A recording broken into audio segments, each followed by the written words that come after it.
Hey, how's it going everyone? It's Blake here from chesspathways.com, and in today's openings video we're going to be talking about the Van Geet opening, which begins with knight c3 here on move 1.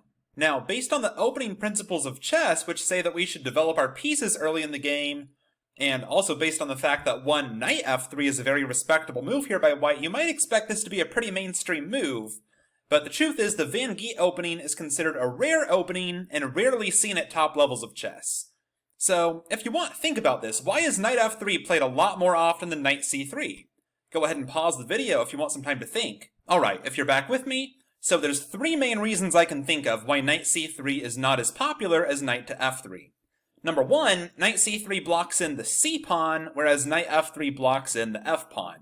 Now, of course, there's many reputable opening systems where either of these pawns or both of these pawns get blocked in by knights, but there's more systems where it's okay to block in the f-pawn than there are where it's okay to block in the c-pawn. And that's simply because it's riskier to move this f-pawn earlier than it is to move the c-pawn. We know, for example, that if this f-pawn moves too early, this king can be very vulnerable on this short diagonal.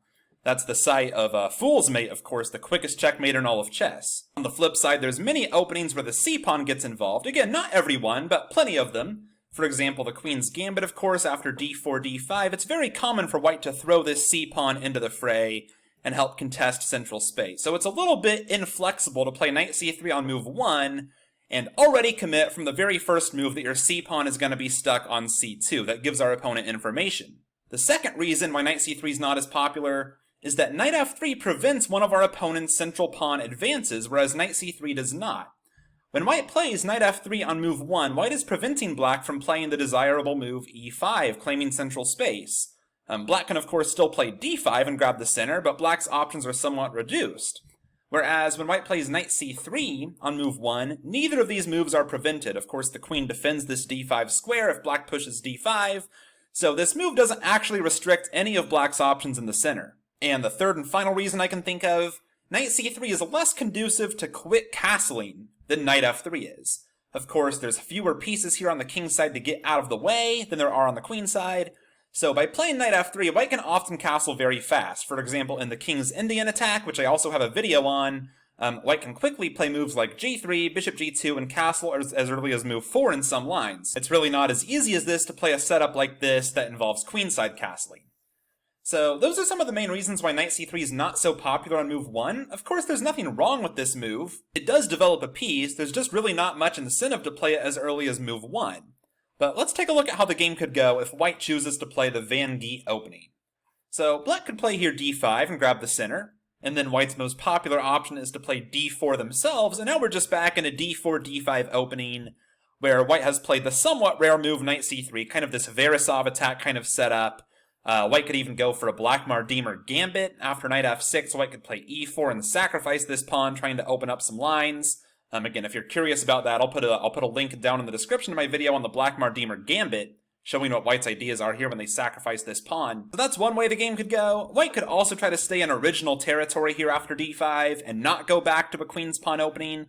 White could play something like knight f3 here, just trying to control the center here a bit more. But this would allow black to start building up a significant space advantage after a move like c5. White could try d4 here, and you get that kind of position. Just another option white has on the table within this Van Geet opening. So that's what happens if black plays d5.